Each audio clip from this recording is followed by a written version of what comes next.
വിജിൻ, ഇപ്പോൾ Suresh hello. Gopi style എന്നൊക്കെ വളരെ പെട്ടെന്ന് ഒരു ക്ഷോഭത്തിൻ്റെയൊക്കെ അടിസ്ഥാനത്തിൽ പറഞ്ഞു പോകാം. പക്ഷേ ഞാൻ അതിനകത്ത് ഗൗരവതരമായിട്ട് കാണുന്ന വേറൊരു കാര്യമുണ്ട്. വിജിൻ അതിനിടയ്ക്ക് പറയുന്നുണ്ട്, ഇത് പിണറായിയുടെ പോലീസാണ് എന്ന് പറയുന്നുണ്ട്.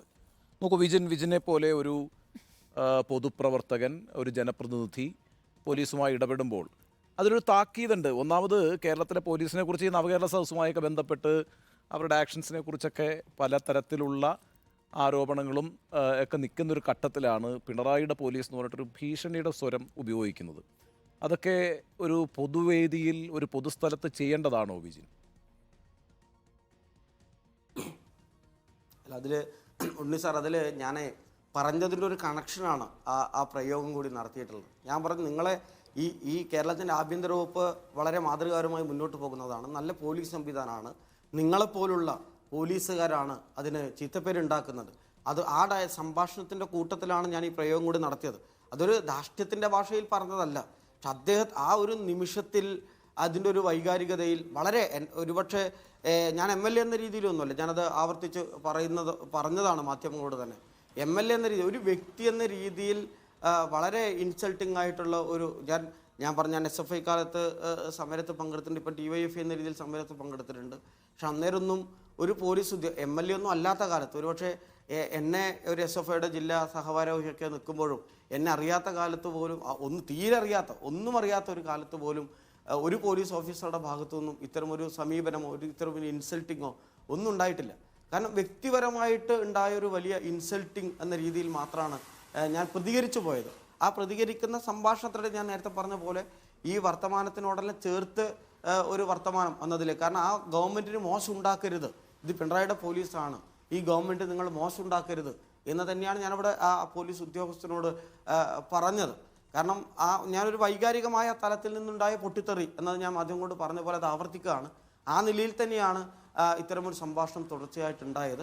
അല്ലാതെ ഒരു രാഷ്ട്രീയത്തിൻ്റെയോ ഒരു ഘട്ടത്തിൽ ഞാനത് എന്തെങ്കിലും മാധ്യമത്തിന് മുന്നിൽ വന്ന് അതൊരു സോഫ്റ്റ് കോർണർ ആയിക്കോട്ടെ എന്ന രീതിയിൽ പറയുന്നില്ല. പക്ഷേ എന്നെക്കുറിച്ച് ചോദിച്ചാൽ അറിയാം, എൻ്റെ മണ്ഡലത്തിൽ തന്നെ വന്ന് ചോദിച്ചാൽ അറിയാം, ഒരു ഘട്ടത്തിലും ഞാനൊരു MLA ആണ്, അതുകൊണ്ട് എനിക്കെന്തോ വലിയ പ്രിവിലേജ് ഉണ്ട് എന്ന രീതിയിൽ ഇടപെടുന്ന ഒരാളൊന്നും അല്ല.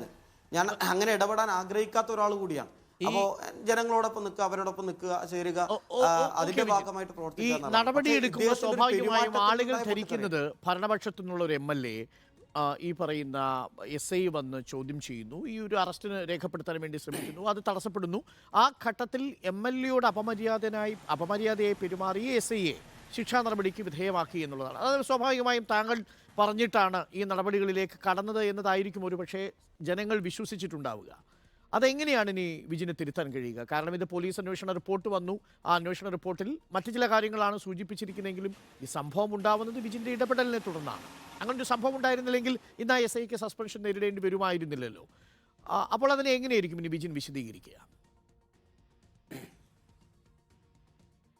അല്ല, അവിടെ സ്വാഭാവികമായിട്ട് ഞാൻ എന്തുകൊണ്ടാണ് ഞാൻ 2 വട്ടം ആലോചിച്ചിട്ടാണ് കമ്മീഷണർക്ക് പരാതി കൊടുത്തത്. കാരണം ഞാൻ അവിടെ എത്തി, ഞാൻ ഒരു ഘട്ടത്തിൽ ആദ്യമായിട്ടാണ് എൻ്റെ ലൈഫിൽ ആദ്യമായിട്ടാണ് എനിക്കൊരു പ്രോട്ടോക്കോളുണ്ട്, ഞാനൊരു MLA ആണ് എന്ന് ഞാൻ ഒരാളോട് പറയുന്നു. കാരണം അത് ഈ SIയോടാണ്. അത് ആ വീഡിയോയിൽ ചിലപ്പോൾ കണ്ടാലറിയാം. ഞാനിപ്പോൾ 2.5 വർഷമായിട്ട് MLA ആയിട്ട്. പക്ഷെ ആദ്യമായിട്ട് എനിക്കൊരു പ്രോട്ടോക്കോൾ ഉണ്ട് എന്ന് ഞാനൊരു മനുഷ്യനോട് ആദ്യമായിട്ട് പറയുന്നത് ഈ SIയോടാണ്. കാരണം അദ്ദേഹം എന്നോട് പിന്നീട് ഒരു ഘട്ടം കഴിഞ്ഞപ്പോൾ വിരൽ ചൂണ്ടിയിട്ട് എന്നോട് വളരെ മോശമായി സംസാരിക്കാൻ തുടങ്ങിയ ഒരു ഘട്ടം ഉൾപ്പെടെ ഉണ്ടായിരുന്നു. അപ്പോഴാണ്, അത് വീഡിയോയിലുണ്ട്, ഞാൻ ഒരു MLA ആണ് എന്ന കാര്യം അങ്ങനെ ഞാൻ ഒരാളോട് ഈ ഒരു സ്വരത്തിൽ പറയേണ്ടി വരുന്ന സാഹചര്യം ഉണ്ടായിരുന്നു. അതുകൊണ്ട് തന്നെ ആദ്യം മുതൽ, ഞാൻ വാഹനം ഇറങ്ങിയത് മുതൽ അദ്ദേഹത്തിന് നന്നായിട്ട് അറിയായിരുന്നു ഞാൻ MLA ആണ്. പക്ഷേ ഞാനും അദ്ദേഹം നേരത്തെ ഒരു പരിചയമില്ല. ലൈഫിൽ ആദ്യമായിട്ടാണ് ഞാൻ നേരിട്ട് SI എന്ന രീതിയിൽ നേരിട്ട് കാണുന്നത്.